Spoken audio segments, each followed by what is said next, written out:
All right, we're going to call the meeting to order. I'm the chairperson of the Committee of Adjustment. My name is Phil Pocock. The order of today's meeting will be under my direction. All items on the agenda must be acknowledged by me prior to any decision, presentation, or discussion, presentation, or decision. When I acknowledge you to speak, you can address me as chair. Please be advised that all proceedings and decisions of this Committee of Adjustments are undertaken without bias or conflict of interest. If there is any conflict of interest, members of the committee, including myself, will declare the conflict either at the beginning of the meeting or declare prior to the application being heard. All members of the audience that wish to speak will be able to do so when acknowledged by myself in accordance with the published agenda. When invited to speak, please approach the podium at the back of the room, turn the microphone on to speak by pressing the button. Wait a second or two, the microphone will turn blue and before speaking. We ask all in attendance to be respectful and speak to the application at hand only. Any topics or discussions that deviate from the application at hand will not be tolerated. All members of the public that wish to speak will be granted a maximum of 5 minutes. Please also note that the meeting is being live streamed to the town's YouTube page. Right now, I'll introduce everyone on the committee. And the far left is Ian Rollins, Junior Planner. Beside him is Shailene Mayu, a summer student or winter student, fall student. Next is Dan Sauvé, committee member. Doreen Lester, committee member. To my far right is Matthew Child, committee member. Beside him, Bill Baker, committee member. And Marcia Bhakta is our recording secretary. Yeah, it's fine. All right, next, Ian, would you like to say the land acknowledgement? We acknowledge that this land is the traditional territory of the Three Fires Confederacy of First Nations, comprised of the Ojibwe, the Ottawa, and the Potawatomi peoples, and of the Huron-Wendat peoples. We value the significant historical and contemporary contributions of local and regional First Nations and all of the original peoples of Turtle Island who have been living and working on the land from time immemorial.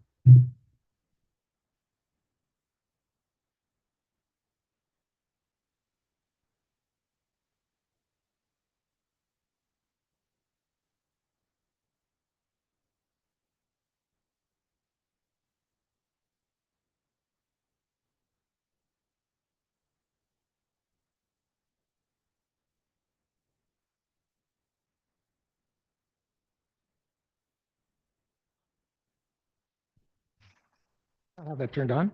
Oh, darn it. All right, well, we're moving on to November 19th, adoption in minutes. Anyone? Doreen moved it, seconded by Matthew, all in favor? Motion passed. All right, we'll move on to application A1224, 110 Santa Ave. Ian, would you want to take the floor? So our first application tonight is A1224 for the property 110 Santa Ana Avenue in the former Colchester South. The subject property is designated Lakeshore Residential in the Town of Essex official plan and is zoned residential 1.1 in the Town of Essex zoning bylaw. The subject property currently contains a single unit dwelling and 2 accessory structures. The subject property is located within the Essex Region Conservation Authority's limit of regulated area and is located within the flood-prone area. The subject property does not contain any natural heritage features or items identified under the Ontario Heritage Act. The applicant is proposing to construct an additional dwelling unit that is 31.26 square meters in gross floor area with a total building height of 4.27 meters. The ADU will be located 1.5 meters from the southern interior side yard and 1.5 meters from the rear lot line. Due to the location of the proposed development, relief from subsection 8.15C11 of the zoning bylaw is required, as it states that an additional dwelling unit located in a detached accessory or auxiliary building shall be permitted in a rear yard, except a required rear yard. The subject property is zoned residential district 1.1. which requires a minimum rear yard depth of 7.5 meters or 25 feet. Oh, sorry, I forgot to say next slide. So this is the section of the minor variance that they are applying for. Next slide, please. This is the applicant's provided site plan detailing the existing single unit dwelling and the accessory structure in the rear, and then the proposed ADU at the bottom left, or the southeast, if you will. Next slide, please. So with it, we also have the applicant's provided elevation drawings detailing an overall height of 4.27 meters from the peak of the roof to the grade. Next slide, please. So here we have an image of the subject property. Next slide, please. And here we have an image of the rear lands, which the ADU will be located at the back left of the picture as you see it. Next slide, please. And then here we can see essentially where the ADU will be encroaching towards. This is the rear lot line. The picture on the left is essentially us facing north, and the picture on the right is us facing south. So you can see that distance between the rear lot line, which is the fence, into the applicant's yard. Next slide, please. So here, as per standard procedure, we ran this through the 4 tests provided by the Planning Act and the 2 tests provided by the official plan. Currently, the application satisfies the criteria, as the intent of the official plan is maintained, as the County of Essex official plan supports flexibility in development and the reduction of non-hazardous setbacks, while the Town of Essex official plan encourages the construction of ADUs on full services. This one will be on full municipal services as required, and the intent of the zoning bylaw is maintained as a buffer between land uses is provided. The neighboring property is currently vacant, and no impacts to the ability to construct on that property are created through the construction of this additional dwelling unit. This has been deemed minor, as there are no anticipated impacts from the encroachments, and items such as circulation, privacy, amenity space, and fire separation are still maintained. This is deemed appropriate as it is an efficient use of land. It's in line with current provincial legislation, represents compact, flexible development, and there's no other location for the ADU to be constructed on site without major renovations to the site. This abides by the character area, as it will be screened from view and located in the rear yard. The applicant does have a driveway large enough to accommodate the additional parking space as required, and there's no new accesses created. And lastly, the variance is needed to facilitate the development of an ADU on an existing residential lot that was developed prior to the implementation of the ADU regulation. Next slide, please. So this application was circulated to all internal and external agencies. No comments or objections were received at this time. Next slide, please. So the planning department is recommending approval with the condition that the applicant file for a building permit.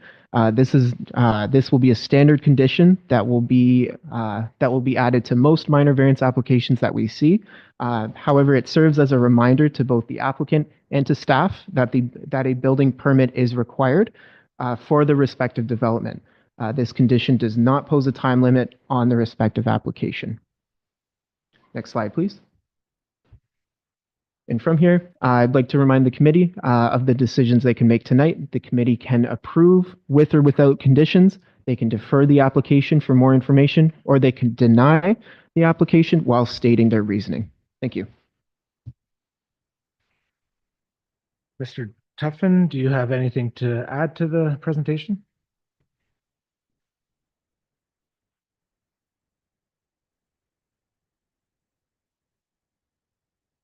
Not at this time, Chair. If there's any questions, I'm open to answer anything. Anything from the committee? Go ahead there, Dan. Thank you, through your worship, Chair. A little higher profile, sorry. I just have a question to the administration, if I can.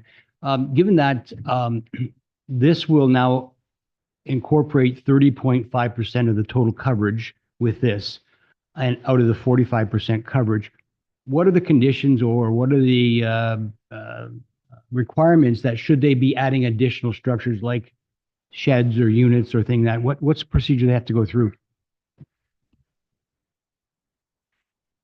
Mr. Chair, they still have roughly 10% lot coverage to work with.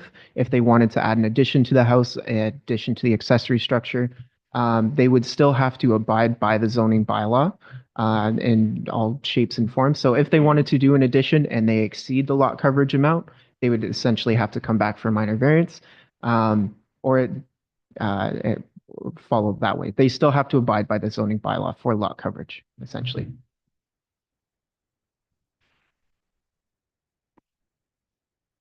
Chair, my question is to administration as well, is with the notices going out to the surrounding properties and the mail strike, how did we accomplish getting anybody notified to hear back from anybody? Through you, Mr. Chair, I might put her on the spot. Marcia might be able to answer this question more appropriately, as she dealt with it more. We actually hired a courier, a private courier, to hand deliver every single letter. And the ones that were out of town were sent via UPS. Go ahead, Ravi. And on the question of neighbor notification, I noticed that the planning report said as of, I think, the 6th of December, there hadn't been anyone who had offered comment. I think your slide said December 12th, so it's the 17th. But just to confirm, up to present, there's been no comments, including the neighbor to the east, the proposed Colchester Heights subdivision. Through you, Mr. Chair, yes, that is correct. We haven't received any comments from any neighbors at this time. Great, thank you.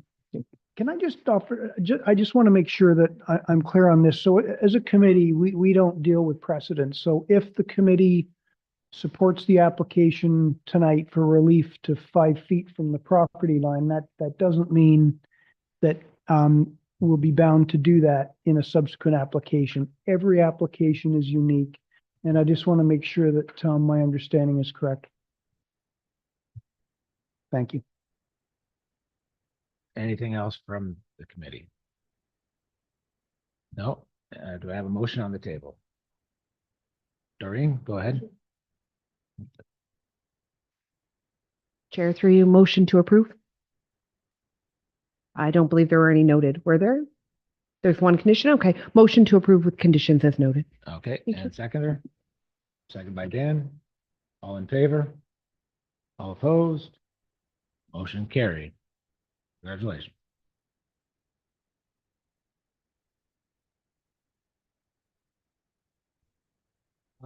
Next on the agenda is B 19-24, 32 Maple Ave. Go ahead there, Ian. Thank you, Chair. Through you, this is our final application tonight. This is B 1924 for the property 32 Maple Avenue in Harrow. The subject property is designated residential in the Town of Essex official plan and is zoned residential 1.1 in the Town of Essex zoning bylaw. The subject property currently contains a single unit dwelling and 2 accessory structures in the rear. The single unit dwelling is located on the retained land and will maintain the address 32 Maple Ave. And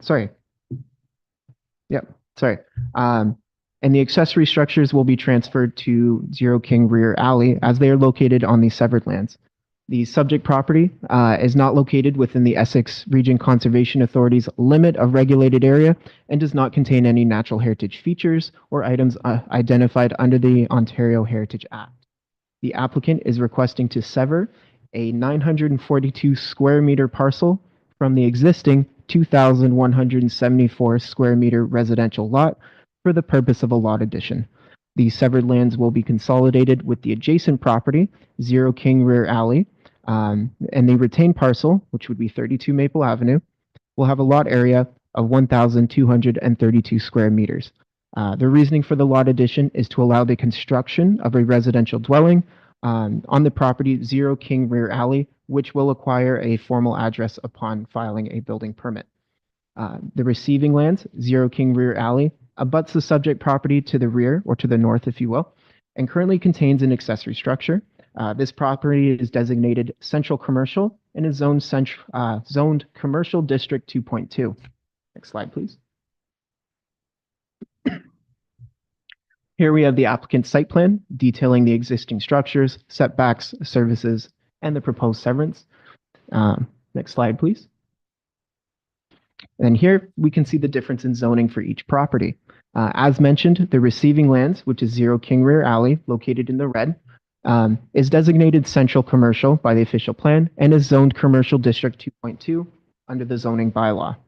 Once consolidated, 0 King Rear would have a split zoning and land use designation. When the applicant develops this property, they will have to abide by the respective permitted uses and regulations found within the underlying zoning. Therefore, knowing the intent of the applicant to construct a single unit dwelling, this use would only be permitted in the residential district, which is the yellow. Therefore, the building will not be able to be constructed on the area zoned commercial, being the red. Next slide, please. So here we can see the subject property, 32 Maple. Next slide, please. And here we can see the land to be severed. It's just kind of past that, just before that tree there. Next slide, please. And then here we can see the location of the existing structures and the proposed lot line. Retained land, if you're looking at the first picture on the left, retained land is on the left and the severed land is on the right. You can see that accessory structure. If you look at the picture on the right, you can see another accessory structure on the left and the retained land on the right, being the pool. Next slide, please. And then here we can see the property 0 King Rear Alley. And as stated, an official 911 address will be provided at the time of applying for a building permit. Next slide, please. And because I believe it might be of interest to the committee, this is what Myers Alley looks like at this time. So facing east is the image on the left and facing west is the image on the right. Next slide, please. Now, for the policies that were considered for the consent application, the PPS and the County of Essex official plan both permit lot adjustment for minor or technical reasons. However, the County of Essex official plan has delegated this authority to the lower tier municipalities. The Town of Essex official plan is satisfied as there will be no impacts to development patterns. If need be, we can revisit the aerial image to show the lot line patterns. And then with it, Myers Alley is considered a public right-of-way and therefore is able to be used to access a lot. And servicing is available along Myers Alley, and the applicants could apply for and receive a building permit for the lot as is today. Therefore, servicing the development is of no concern. The retained lands abide by the R1.1 lot area and width regulations, and the severed lands abide by the R1.1 and the C2.2 lot requirements. Therefore, no minor variances are needed as well. Next slide, please. Now, the application was circulated to all internal and external agencies and property owners within 60 meters of the subject property. Infrastructure Services stated that there is sanitary sewer, storm sewer, and water main in the alley. The storm sewer is very old red clay tile, so a new service may not be possible. There should be no issue with servicing this property with a standard 3/4 inch water service. There are no direct services to the lot, so any new connections would require the alleyway pavement to be disturbed. And the lot that is receiving the severed lot does not have a driveway up to town standards. If a new building permit is issued for this lot, a driveway permit should be required as well. Now, I asked Infrastructure Services for further clarification regarding the connection to the storm sewer. They had stated that the storm sewer connection is not necessarily required if a new connect cannot be made to the red clay tile. This lot will not be able to shed its own water onto another lot without an agreement, so they may need to be creative in lot grading and landscaping to control their water if a new connection cannot be installed. However, we are not creating a new lot, we are simply adding to an existing lot. So again, they can acquire a building permit at this date and connect to these services. With it, no condition to update the driveway is required, as there will be as this will be identified at the time of applying for a building permit. Therefore, the necessary triggers to upgrade, if needed, the driveway are already in place. No further comments were provided at this time from any internal, external, or the public. Next slide, please. So the planning department is recommending approval, subject to the following conditions. These are standard conditions for a lot addition being a new survey, draft transfers, confirmation of taxes and such, and the applicant has 2 years to fulfill all conditions. Next slide, please. Now, here's the list. Here's the standard list of options the committee can make tonight. The committee can either approve the application with or without conditions, defer the application, or deny the application, but must state their reasoning. At this point, I'll turn it back to you. Thank you, Chair. Does the applicant wish to say anything more? All right. Any questions from the committee? Go ahead there, Bill. Questions are to the administration. I understand this is split zoning, these two properties. On the severed property, it did revert to the highest standard, right? And that'd be R.1. Is that correct? Mr. Chair, whenever you have a split zoning and you look to build on that zoning, you have to go by the stricter of the two. So if you have if you're building I'm just going to give a rough example here. If you have two different residential zonings and one calls for a front lot line setback of 25 feet and one says 10 feet, you have to go by the stricter of the two. So you'd have to go by that 25 feet. So with it, it's not the C2.2 zoning or the R1.1, it actually goes to the exact regulation. So one doesn't have a front lot line setback, whereas one does. Same with side yard, rear yard. So it goes by regulation itself as opposed to the individual zoning. Thank you. Question. Just for simplicity understanding. So then when this is severed, it will revert to, the whole property will revert to our 1.1. Is that correct? Through you, Mr. Chair, no, the beginning portion will remain C2.2. So that stays that same zoning. So they could go and, I can't recall the exact permitted uses, but they could apply for a permit and build, if let's say it permits a bakery, they could go and pull a permit and build a bakery. But that it's restricted to that area that was zoned the red, so the commercial district. And then the R1.1 section, so the residential, that's staying where it is. It's in the severed lands. So the zoning itself doesn't actually change with the property, or they would actually have to apply for a zoning amendment to either change the whole property to residential, so that very small strip at the beginning or the front that was red or commercial, or they would have to apply to change it all to commercial if they so choose. Because, so that the build, I guess, does building permit dictate the building of the residential on what parcel of property and what can be commercial? Is that correct? Okay.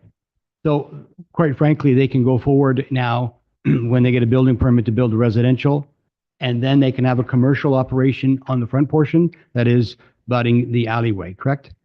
Yes, that is my Okay, understanding. so that brings me to the next question. See if there anyone else have any questions, because you asked a couple of them. Anyone else have anything? No? Okay. All right, go ahead there, Bill.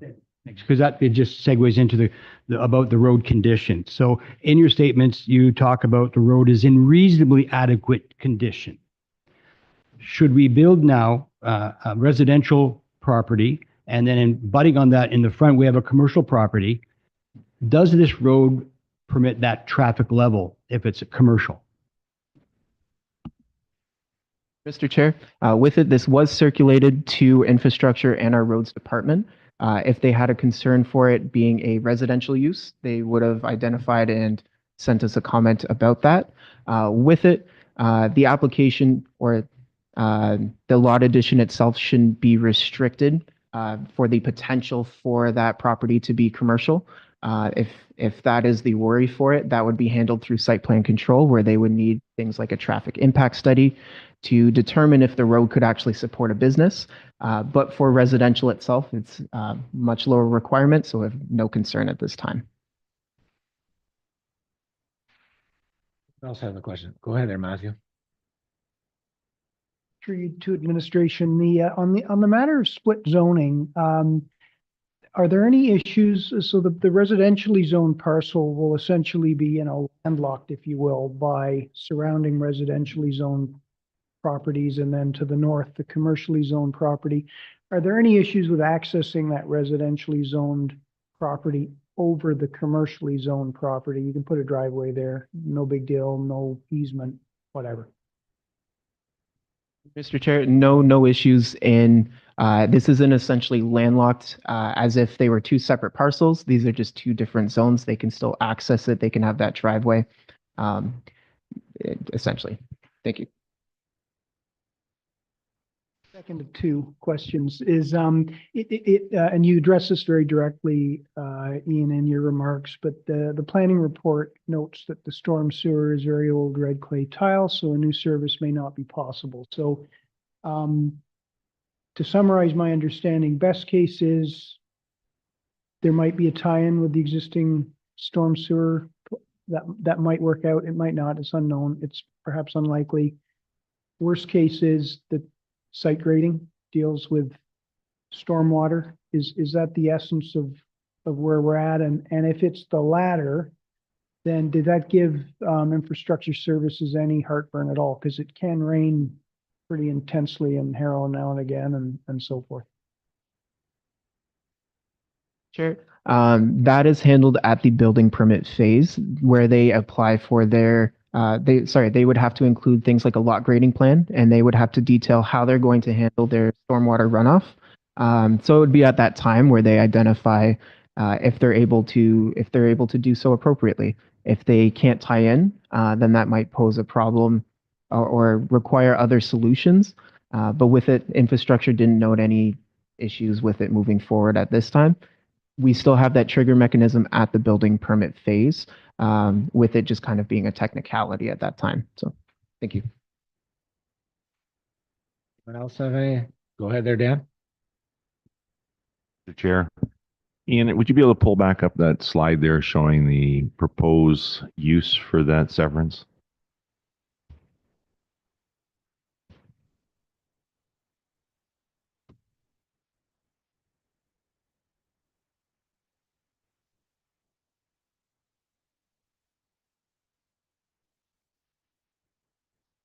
Right back.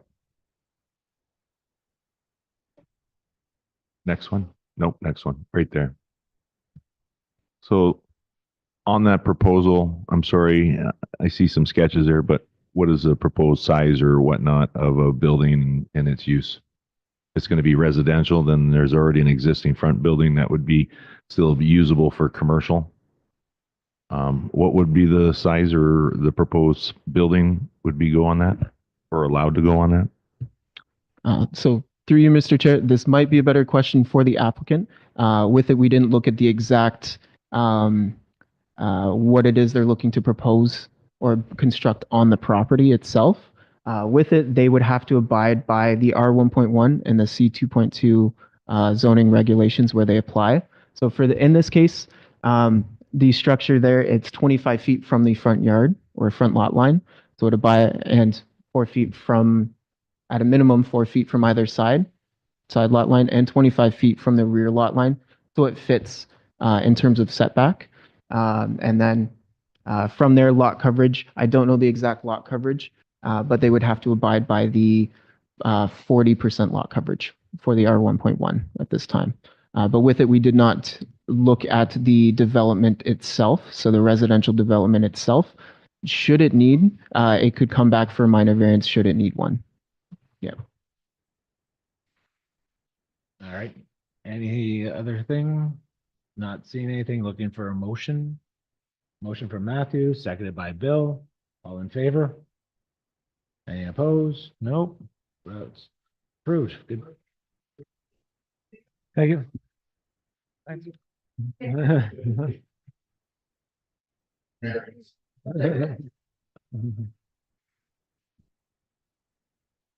All right, now we're on to new business, the adoption of the 2025 Committee of Adjustment meeting schedule.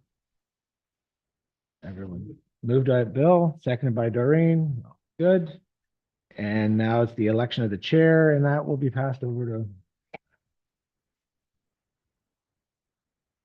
Like to call for nominations for the position of the chair for the 2025 committee season. Does anybody want to nominate?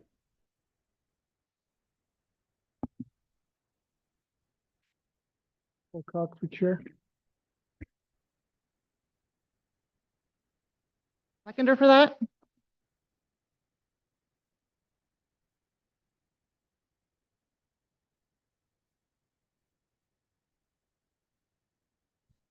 Have a seconder for that?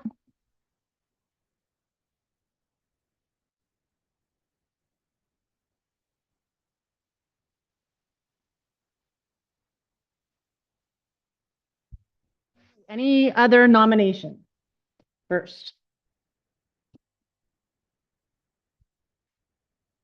William Baker for vice chair.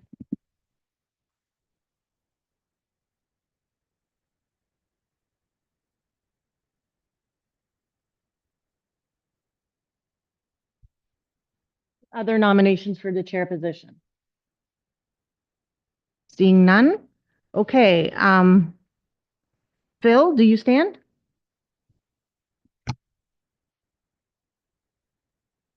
Do you stand? Okay, then we will have a vote.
Read the ballots. Passes. Phil? Phil? Dan? Phil? And Dan. So for 3-2, that's Phil Pocock for chair.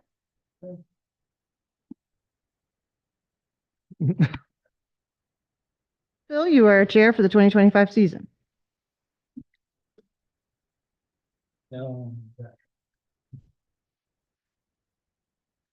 Okay, do we have now election for the vice chair?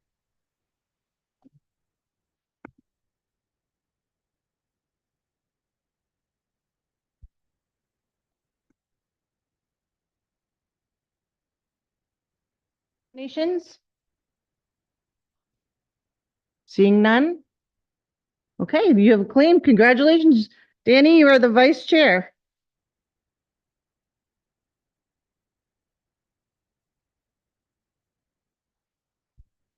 Back over to Mr. Phil Pocock to adjourn. And motion to adjourn by Bill and Matthew. All approved, good.